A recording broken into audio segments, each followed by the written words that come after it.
5, 4, 3, 2, 1.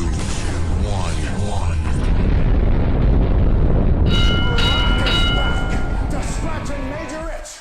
So enjoy your fruity pebbles, you yabba dabba bitch. They've killed him! MCM Punk, and I am the voice of the voiceless. Be the man! You gotta beat the man! Woo, woo, woo! You know it. I got okey doke by Little Jimmy! Live from the Pro Wrestling Report studios in Milwaukee, Wisconsin, this is Monday Night Meltdown with your hosts, Damian Nelson and David Hero. I'm proud to say we're doing things the Vince McMahon way. That's the bottom line. What? 'Cause Stone Cold said so. Bringing you all the latest news and views from professional wrestling, Monday Night Meltdown is on the air. Good evening, ladies and gentlemen. This is Matthew Thomas filling in for Damian Nelson tonight. Joined alongside me, the man, the myth, the legend himself, Mr. David Hero. Before we get started tonight, I want to remind everyone that the Blog Talk chat room is now open. Join us right now in the Blog Talk Radio chat room. And while you've got your internet dialed up there, whether you're on your AOL or your CompuServe or your Prodigy, head on over to Twitter. We're at PWR Show on Twitter, and on Facebook.com. We're at Facebook.com/PWR Show. A little later tonight, we will be entering the phone zone. The number to call if you want to discuss the happenings on Raw tonight is 1-877-317-9772.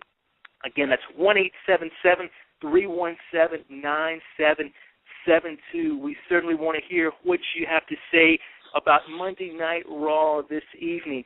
We went off the air with the Big Show choking out John Cena after interfering in a match between John Cena and a returning Chris Jericho. This match was basically, we learned earlier this evening, these two would meet as part of the Raw Money in the Bank match alongside Kane and the Big Show, learning that this year's Raw Money in the Bank match would consist only of former champions. Certainly a different, little different formula than we typically have seen in years past. And I've got to say, to me, this stipulation takes away so much of what typically makes Money in the Bank so special. You know, using it as that extra little push for somebody that's almost there, as opposed to having a match consisting of, you know, all the former champions. Mr. Hero, your thoughts on the ending of Raw and also this new stipulation for this year's Raw Money in the Bank? Well, the Raw Money in the Bank reminds me of when they had the Night of Champions, where they had Mick Foley in the match with John Cena and a bunch of other former champs. And, you know, Money in the Bank was always the way of helping to elevate a younger talent, you know, the guy that they want to give the big push to.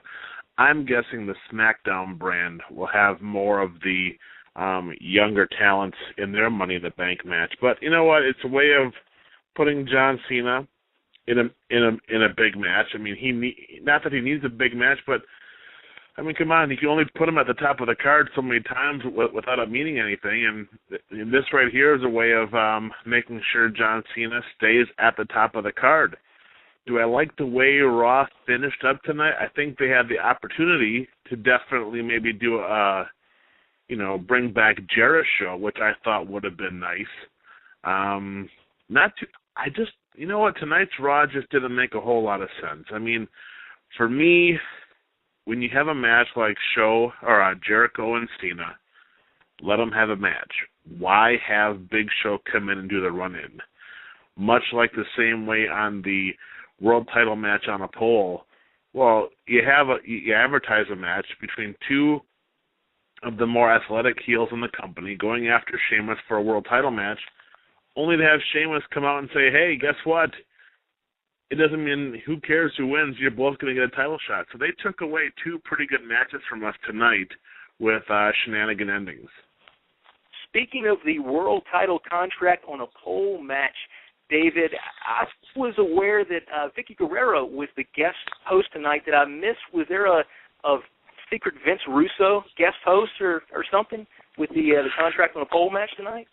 Well, I don't know about that, but I mean, it's a way of having two elevated heels have a match without really losing.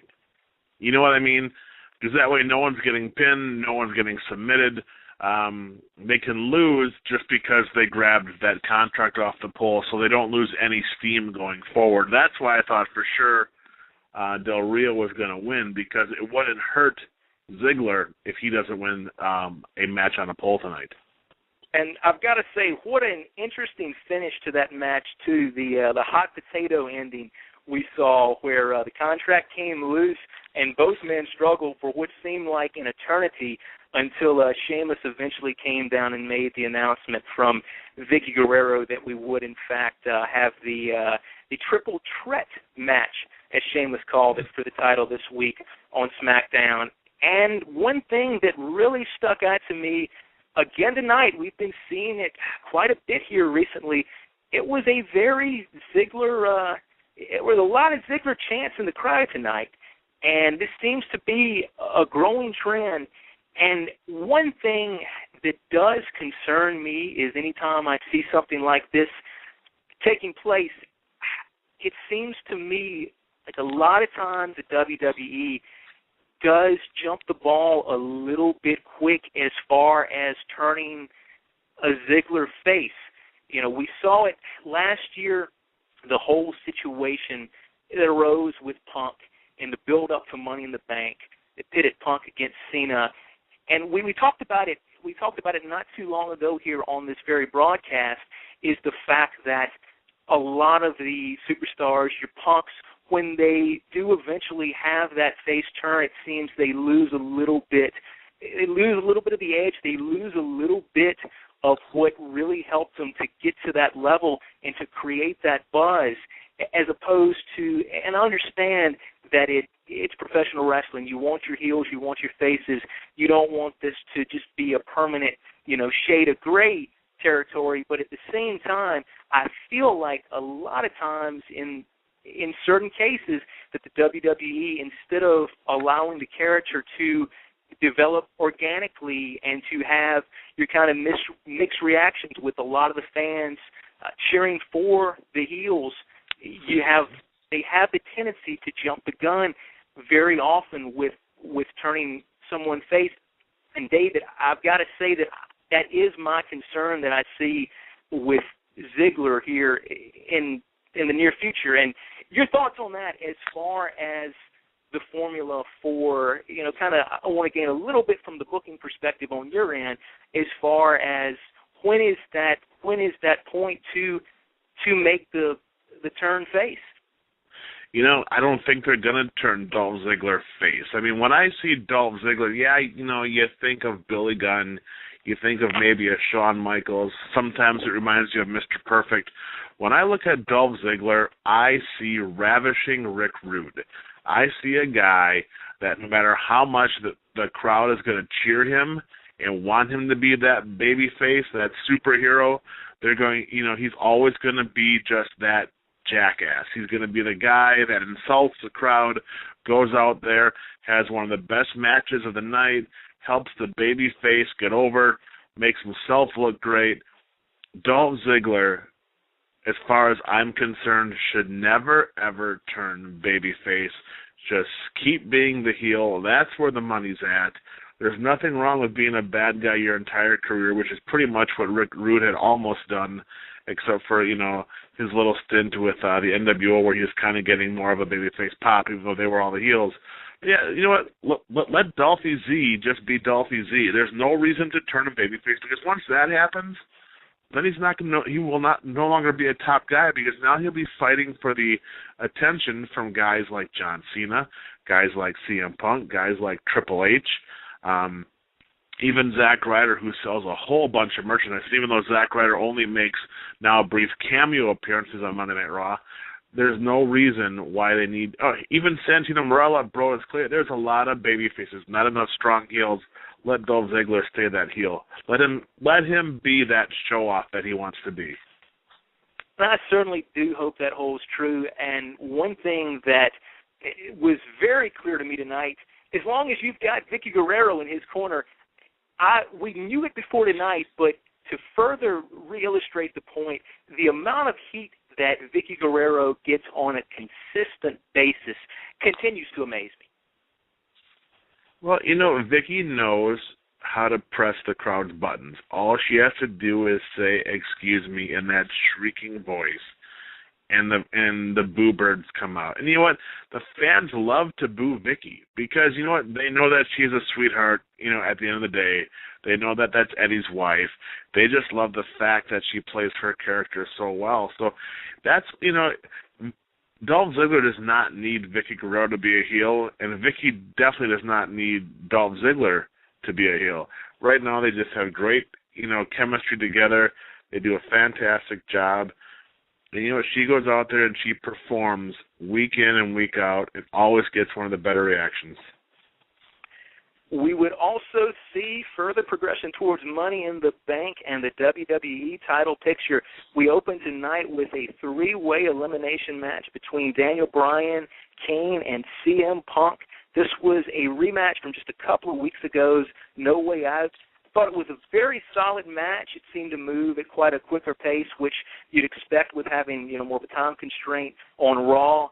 We would eventually have AJ come down to ringside, which would distract Kane and eventually lead to Punk hitting the GTS and picking up the pin. Bryan would then immediately deliver a swift kick to Punk and pick up the pin over the current WWE champion. We would later learn in the evening that it will, in fact, be Daniel Bryan versus CM Punk at Money in the Bank for the WWE championship. Very, very interesting evening, the fact that AJ continues to dominate this storyline. If I counted correctly, we had a total of 5 AJ appearances tonight. And if you would have told me a year ago or even more recent, 6 months ago, that the WWE... Hell, even after WrestleMania, he could have told me that the chick from NXT would get so much TV time, I wouldn't have believed it. Absolutely. I mean, just consistently here, we saw she was all over No Way Out. She's been all over the last couple of Raws, just dominating the storyline. But we do have that match that so many people had, that rematch rather, that so many had been longing to see. Daniel Bryan versus CM Punk at Money in the Bank. Mr. Hero, your thoughts? Well, you know what? It's going to be perhaps match of the night, like those two do. I mean, they tear the house down every time they're in the ring together.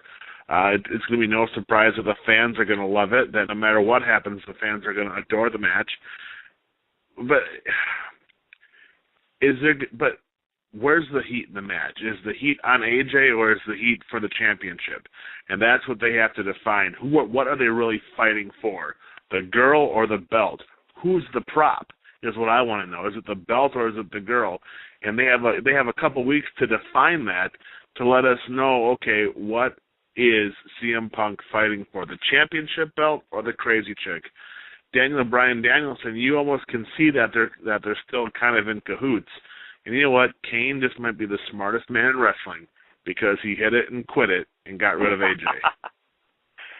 That he did. And as it pertains to Kane, since the beginning, to me, it felt like he was a bit of a third wheel in this. And something dawned on me Friday on Smackdown when I saw Daniel Bryan versus Kane. Something clicked with me, and that was the fact that just out of nowhere, I kind of had this revelation. It seemed like Daniel Bryan had finally made it. And, you know, from the start of this, it seemed to me like he was keeping those two out of, you know, another classic rematch. But we've talked on the program so many times, David, about the CM Punks, about the Daniel Bryans not really having that main event WWE champion look per se. And when I saw Daniel Bryan standing toe to toe with Kane on the Friday night on SmackDown, and we've seen the three work this program together here for the last month or so, it dawned on me that it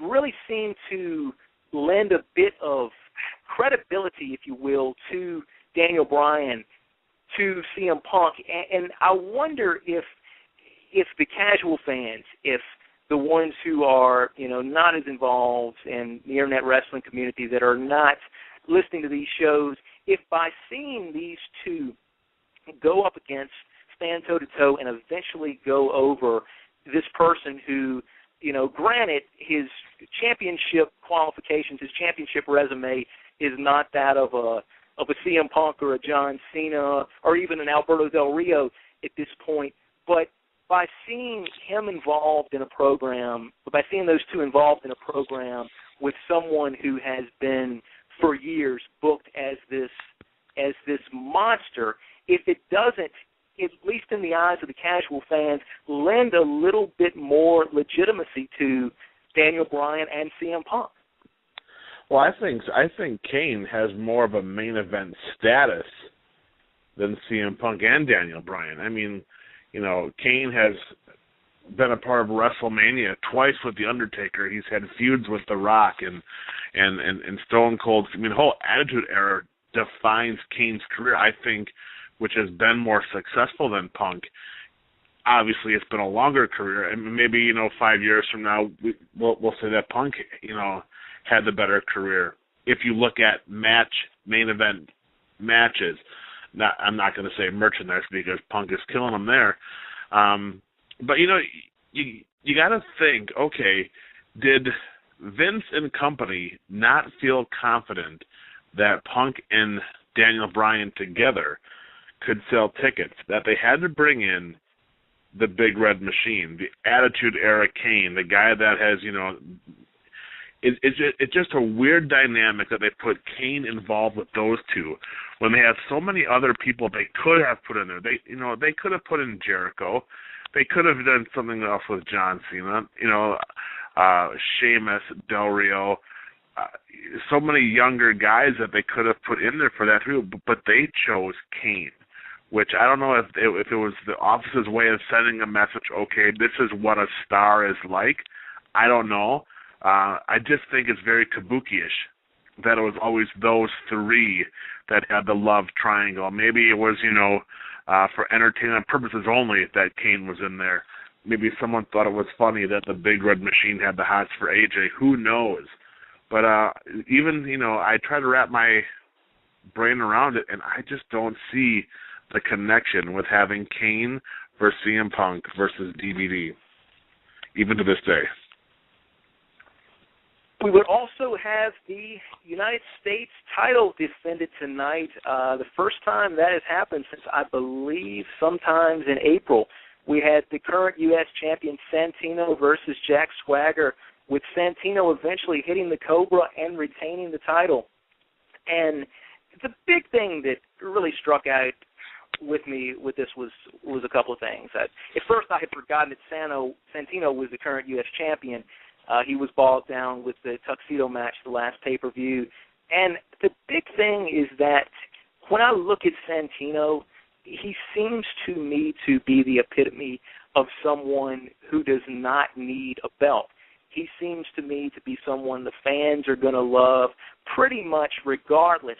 And I couldn't help, after watching this match tonight and realizing how dormant that U.S. title has been, the fact that it seems like, at least at this point to me, a bit of a waste to have the belt on Santino. Your thoughts, Dave? I disagree, because right now the person that beats Santino for the U.S. Championship is going to get a ton of heel heat because Santino is so loved. The guy that beats him will have to be the biggest jerk on the planet, because that's exactly how the crowd is going to boo him. Just because Santino is adored and loved and the Cobra is so over, I could see Jack Swagger. I mean, if Jack Swagger would have beat Santino, it would have helped his career, just because of the boo birds that would have came up. Because the fans genuinely don't care for Swagger, and for him to have beaten the beloved U.S. champion, it only would have made for some great TV. We also saw another surprise return tonight. Heath Slater's luck not getting any better. Heath Slater facing a returning Psycho Sid, which I thought it was basically just another fun Raw cameo as we make our way towards the 1,000th episode. There had been the rumors and the murmuring of a Psycho Sid return as it related to the 1,000th episode, and we got that tonight. I don't know that I necessarily enjoyed it as much as I did the Wendy Richter and help me out, David. Cyndi Lauper. Yes. For some reason, I had Debbie Gibson on my mind, but kind of close, almost. That's a normal Monday night for me anyway. But I didn't like it quite as. Go ahead. I'm just glad Sid didn't go to the second or top rope. I always get nervous when I see him, go to the corner for something. Absolutely, but regardless, Psycho Sid making his return to Raw tonight, and Heath Slater, poor Damien, he's going to be in bad shape here, Dave. Right, I know that is the poster child for the Nelson family, the one-man rock band, Heath Slater. He better get one hell of a push when this is all said and done, because he's just been jobbing out to Vader, to Cyndi Lauper, now to Sid. I mean, even back at WrestleMania, Flo Rida kind of KO'd him. Wow, this kid here, he's talented. He's a good hand in the ring. I don't know why they decided they want to keep burying him, but it's only a matter of time before that secret's going to be revealed. The one-man rock band single should be dropping any day now, though. So I know quite a few of you out there are anxiously awaiting that. It's dropping on 8-track, I heard. I've got my vinyl copy reserved. Beautiful. Well, we're going to be taking a few calls from you guys a little later on, but right now we want to go around the room and see what the rest of the PWR show staff has to say about tonight's events. We're going to start off with the Diamond K himself, Mr. Dwayne Williams. Dwayne, your thoughts on Raw tonight? Well, I really enjoyed the segment between Cena and Jericho. And let me say this, if anybody had any doubts about Raw going into this 3-hour format later on this summer, if these last few episodes are any indication, I think they're going to be just fine. They're learning to carry these storylines over, giving you something to watch for the next episode. I think they're getting better with building things, and in this time where viewership and interest is traditionally down, I think that they're doing just fine. So I enjoyed Raw, all in all. And especially as it pertains to the Jericho-Cena interaction there on the mic, I was frankly just glad he stopped those Yoda impersonations. That was the whole Star Wars stand-up bit kind of wore thin on me after about the first 10, 15 seconds there. Well, I mean, considering there hasn't been a new Star Wars movie, and there probably won't be, it was very dated, and I was definitely glad to see Jericho out there to take us out the misery. Thank you so much, Dwayne, for those comments. We are now going to find out what our resident social media diva, Linda Kay, thought about the events of the evening. Linda, your thoughts on Raw tonight? Well, how about that big Charlie Sheen announcement as the celebrity social media ambassador? Because the social media diva from Milwaukee will be in the house in St. Louis, too, so we'll see what goes on there. There you go. But it was a very solid Raw. I thought I really liked opening with AJ, talking to herself, and wow, is she blowing up in the WWE right now? I mean, especially on social media. Can't tell you how many times I saw hashtag AJAll tonight with a lot of interesting comments attached to that. But I'm happy that they're incorporating a diva in a very drawing and entertaining storyline. I think she's doing a great job as a crazy chick. I agree with Dwayne. I love seeing Cena and Jericho's interaction in the ring, Psycho Sid's return, and I really like, Dave, like you said, having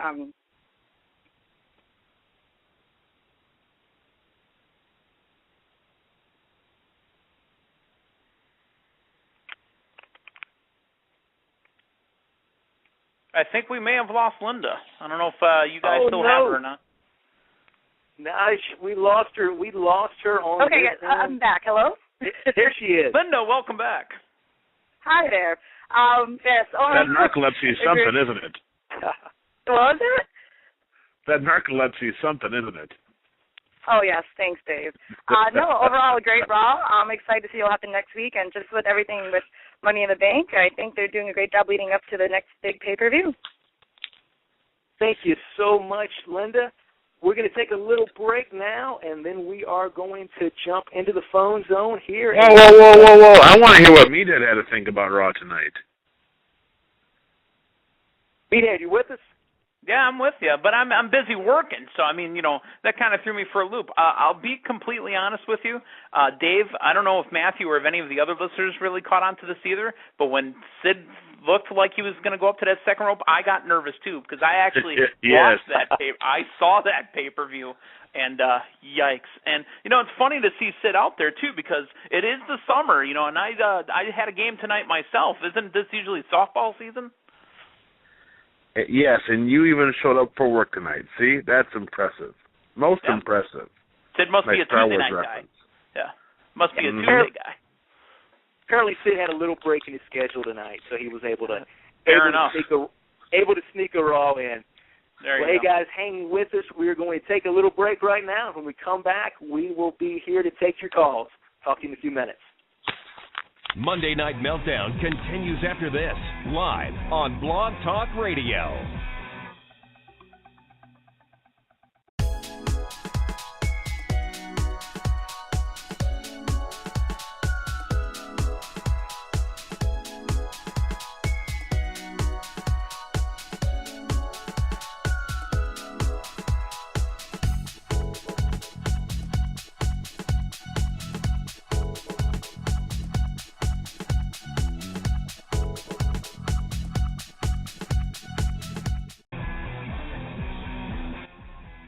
Welcome back to Monday Night Meltdown. This is Matthew Thomas filling in for Damian Nelson tonight, joined alongside David Hero.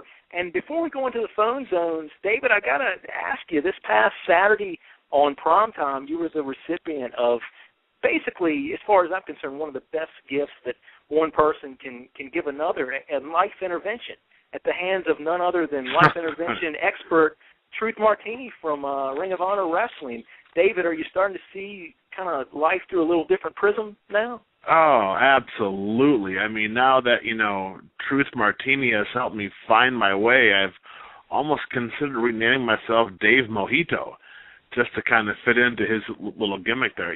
Let's face it, Truth Martini, he just needs to not come back to PWR Studios where the spoken word of DWHS reigns supreme.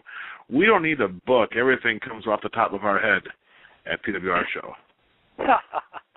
Apparently still taking the life intervention a little while to take and sink in, but that's okay. Well, we are going to go to the phone zone right now. Meathead, who do we have lined up first? We're starting off with Brian Fernandez. Brian, you're on the show. Go ahead. 3, 2, 1, and whatever that was, that's gone. Let's go up to tremendous. Casey from Mobile, Alabama. Casey, you are live on the program. Hey, fellas, what's going on with y'all today? Hey, Casey, how's Mobile? It's great.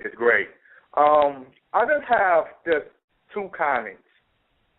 One, as I was watching Monday Night Raw, I just couldn't happen to notice how, yet again, the WWE has a great idea in trying to push John Cena more heavier than people like your WWE champion, your world champion, your United States champion. Championships don't mean anything anymore. And two, if they really want to make sure that the character of John Cena doesn't go away, they need to make sure they do like what they did with Hulk Hogan. Back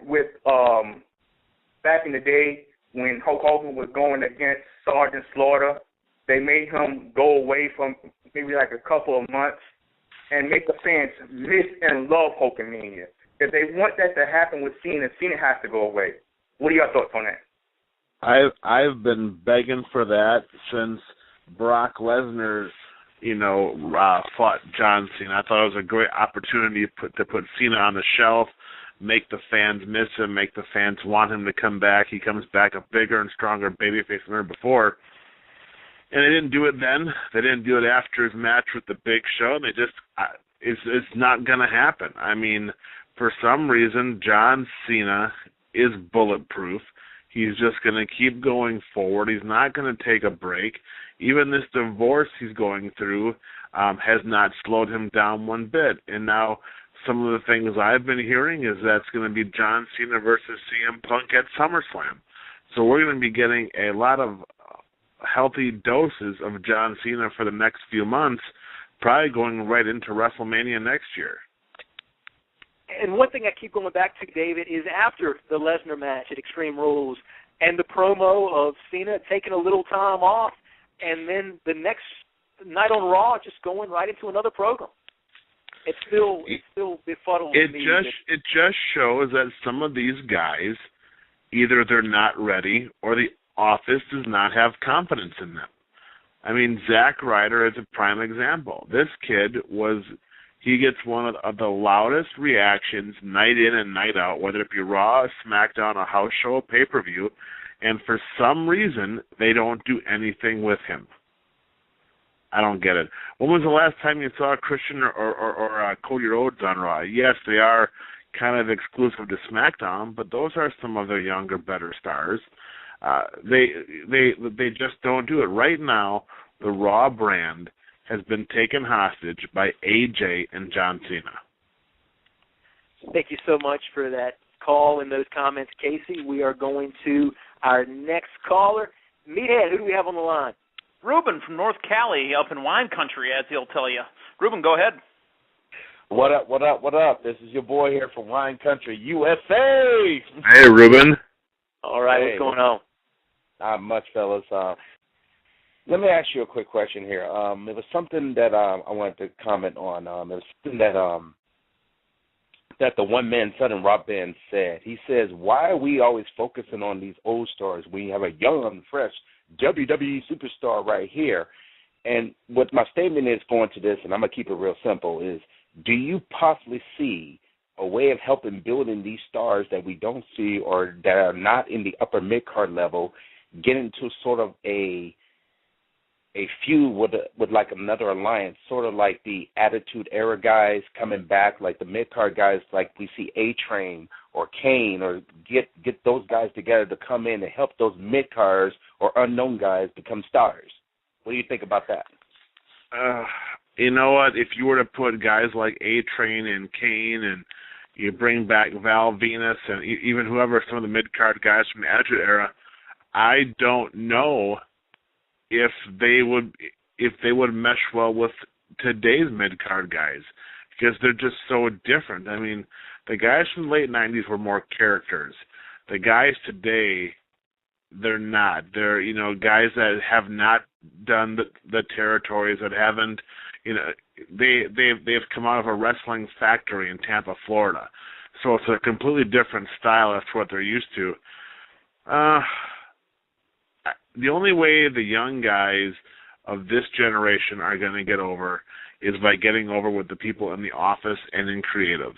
That's the only way it's going to happen because there are talented guys there that know what they're doing, and for some reason they're just not in the favor of the guys that have the pencils and the erasers. Thank you so much for that call, Ruben. We are going to our next caller right now. Meathead, who do we have? It's Jesse waiting from Houston, Texas. Jesse, go ahead.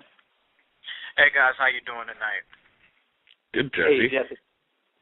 Hey, I just want to say one thing before everybody forgets. There's been only 4 players mentioned for the Money in the Bank for Raw, so there's probably 2 left. Well, last time I remember, I think it was 26. They had 10 players. So I want to know, who would you possibly pick for those 2 players? Well, if it's going to be former WWE champions, you got to figure Del Rio is probably going to be in there because I really don't see him taking the belt off of Sheamus anytime soon unless they keep that feud going to Money in the Bank. Well, I don't know. I mean, does Brock Lesnar go in there? I doubt it. You know, he'd be one hell of an addition. That now makes that Money in the Bank pay-per-view far more intriguing, but they're going to save him for SummerSlam. But, I mean, John Cena has had such a stranglehold on that belt for so long, it's hard to think back besides Del Rio and Punk as far as WWE champions. I don't know. Yeah, and that's one thing that since the stipulation was made and the announcement of John Cena in the match, I can't help but see a Cena win, and it's one thing that I had never really considered, and it's something that, to be honest with you, it's hard to imagine, and I really don't think I want to see is Cena toting around that briefcase, but that is certainly a possibility. How great would it be, though? How great would it be if Big Show does win the Money in the Bank, and it is Cena against Punk at SummerSlam, okay? And Cena beats Punk, and then Show comes down and cashes in, knocks out John Cena, and then Big Show becomes world champion once again at Cena's expense. That's certainly a possibility, you know. And while initially I didn't necessarily like the idea, it's still something that's got to sink in. It's something that's got to take, and I do give them credit for doing something different with this Money in the Bank match than they've done in the past. It is something different. It is a departure, so I will give credit to them in that regard. I understand that we have two more callers up tonight. Meathead, who do we have? We got, it looks like Don from New York City. Yo, what's up, guys? Hey, Don. Yeah, David, two quick points. First off, you know, Saturday Night Primetime, that Truth Martini character, I was hoping you would take that cheap trophy that Damon Nelson, I guess, picked up some thrift store and hit him over the head at one point there. But well, you know, when you have a guest in your home, you got to be polite. I was being very polite. Yes. Yes. And then first of all, last point, and I'll get off. Great show, guys. You know, the Divas tonight, you know, we finally got a little something with the women there. I mean, they buried the women's division in WWE for so long now. I've always said, David, at least you've got enough talent on that roster. Put out an hour-long show each week. Just feature the women. What is it? Is it not politically correct in the Connecticut senatorial race to have women wrestling? I mean, give me a break, man. I'm so it tired. might not be. I mean, you know what? With the YouTube channel, they have the ability to do an all-diva show where these girls could get more time and more work in, where they could improve the product. And hopefully that's one of the things that they're going to look into in the next few months. They certainly have a large amount of content they're putting out on YouTube now. I don't see why in the world they couldn't find time and the resources. I mean, Alicia Fox deserves her own channel. I'm just saying. maybe that's coming down the pipe in the near future. Who knows? Absolutely. Well, the last call of the evening, Meathead, who's going to help take us home tonight? JD from Pittsburgh. JD, you're on the line. Guys, how's it going? Hey, JD. What's going on, JD? Not much. I want to talk to you guys about this GM thing. I mean, we've seen Vicky Guerrero already do her thing this week. We've seen Laurinaitis already booted, and we've seen Mick Foley step in last week. The question I have to ask you, I mean, obviously, is a twofold question. Number one, next week there in Texas, the question is, who do you think they'll nab as GM? And two, who do you think will be the full-time permanent GM when they get this thing settled? Boy, the full-time, honest to God, I have no idea. No idea whatsoever. You know what? I would love to see the former ECW GM Armando Estrada. Yes, he's a super friend. Yes, he's one of my guys. But he's also entertaining. I mean, really, who's left? You got Adam Lee. You got the computer. You got William Regal. You know, he was GM for a little while. I don't know. I mean, do we even really need a GM anymore? Just run the show how they used to run it. You know, let the board of directors, the fans will forget anyhow after a few weeks. Just make the show entertaining. That's all we really care about. And if Adam Lee does come back for an episode, there's got to be some interaction between him. And I know he's ridden off of TV for a little while, but just give me a backstage segment between Adam Lee and Big Johnny Ace. I will be more than satisfied. Well, that is all we have time for this evening. Thank you so much for joining us. Don't forget to join us on Wednesdays and Saturdays for Prime Time, as well as on Thursdays for Sudden Impact with Meathead and Dwayne. For Damian Nelson, for Dwayne. No. You know what? Damian's not here, so don't give anything for Damian Nelson. In that case, for Dwayne Williams, for the man they call Meathead, for Linda Kay, for David Hero himself, this is Matthew Thomas signing off. Have a good night, and we will talk to you soon. This is the Pro Wrestling Report. Informative, entertaining, real.